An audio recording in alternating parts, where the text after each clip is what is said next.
আমি বানাবো মোমো। সুতরাং যাওয়া যাক মোমোর প্রসেসিংয়ে। আমি এখানে 2 কাপ মতন ময়দা নিয়ে নিয়েছি। এই ময়দার মধ্যে আমি অ্যাড করছি স্বাদ মতন নুন। এরপর এটাকে একটু মিক্স করে নেব।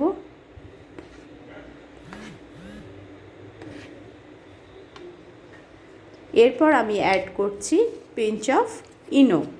আমার কাছে বেকিং সোডা নেই, সেই কারণে আমি ইনো অ্যাড করলাম। এরপর এটাকে আবার সেম ওয়েতে মিক্স করে নেব। এরপর আমি দিয়ে দেব রিফাইন্ড অয়েল 1 টেবিল স্পুন মতন।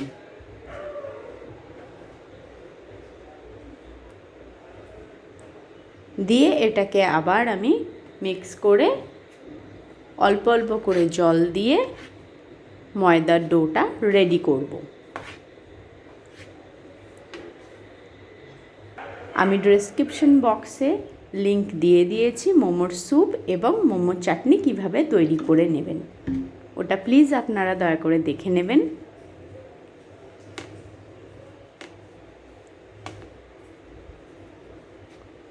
খুবই ইজি ওয়েতে মোমোটা ঘরে রেডি করা যায়, একদম রেস্টুরেন্ট টাইপের। আপনারা শুধু একবার বানিয়ে দেখবেন। দেখুন আমার ডোটা অলমোস্ট রেডি হয়ে এসেছে। খুব সফট হয়েছে এবং খুব ফ্লাফি হয়েছে, যেহেতু আমি ইনো দিয়েছিলাম।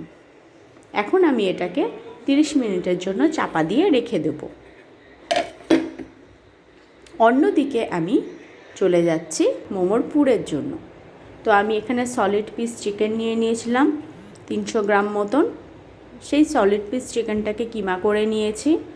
কিমা ইন দ্য সেন্স আমি ব্লেন্ডারের মধ্যে ব্লেন্ড করে নিয়েছি। অন্যদিকে ধনেপাতা কুচি, কাঁচা লঙ্কা কুচি, অল্প আদা কুচি, রসুন কুচি এবং স্প্রিং অনিয়ন নিয়ে নিয়েছি। পেঁয়াজটা আমি 2টো বড় সাইজের পেঁয়াজ নিয়েছি। এরপর আমি এই চিকেনের মধ্যে অ্যাড করে নেব পেঁয়াজ, স্প্রিং অনিয়ন,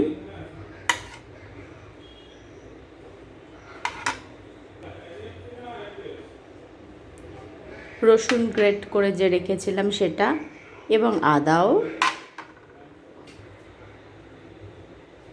কাঁচা লঙ্কা কুচি, ধনেপাতা কুচি। এরপর এটাকে খুব ভালো করে মিক্স করব।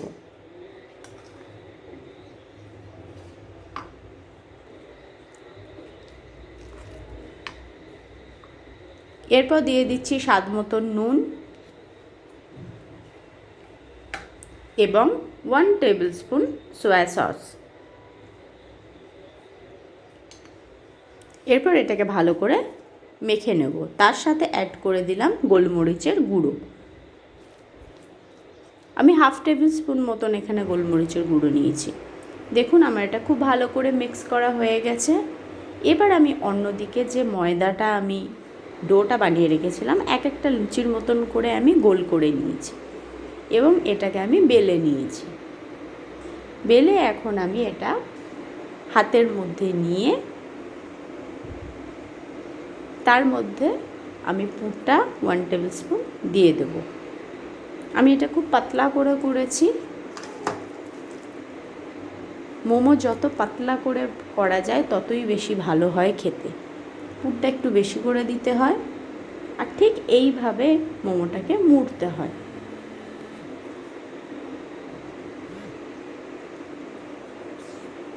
মোমোর অনেক ধরনের ডিজাইন আছে, আমি এই ডিজাইনের করেছি।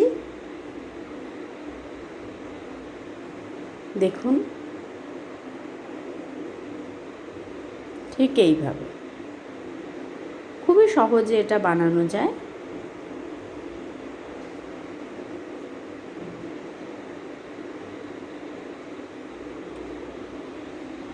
আমি এখন এইভাবে আমি সব মোমোগুলোকে রেডি করে নিয়েছি একের পর এক। দেখুন এরপর আমি অন্যদিকে এটা নিয়ে নিয়েছি। এরকম ধরনের কন্টেনার লাগবে। আমার মোমো বানানোর কোনো স্পেশাল কন্টেনার নেই, যার জন্য আমি ঘরে যা আছে সেটা দিয়েই আমি ট্রাই করছি। এরপর আমি বাঁধাকপির পাতা দিয়ে দিলাম, যাতে ডাইরেক্ট হিটটা না লাগে। ডাইরেক্ট হিট লাগলে অনেক সময় জল জল হয়ে যায় মোমোর গা পুরো। এখন আমি একটা একটা করে মোমো সাজিয়ে নেব। সাজিয়ে নিয়ে অন্যদিকে আমি অর্ধেক হাঁড়ি অবধি জল দিয়ে জলটাকে ফুটাতে দিয়ে দিয়েছি। তার উপরে আমি এই কন্টেনারটা চাপিয়ে এবং চাপা দিয়ে দিলাম। ঠিক 20 মিনিট অবধি আমি অপেক্ষা করলাম। তারপরে আমি এটা খুলে দেখলাম, দেখুন আমার মোমো পুরো রেডি। 20 মিনিটই সময় লাগে, এর বেশি সময় লাগে না পাতলা পাতলা মোমো করলে। আমার মোমো রেডি, পুরো রেস্টুরেন্ট টাইপের। আপনারা প্লিজ এটা ঘরে ট্রাই করবেন। Thank you for watching this video. If you like this video, then please subscribe, like and share to my channel. Thank you.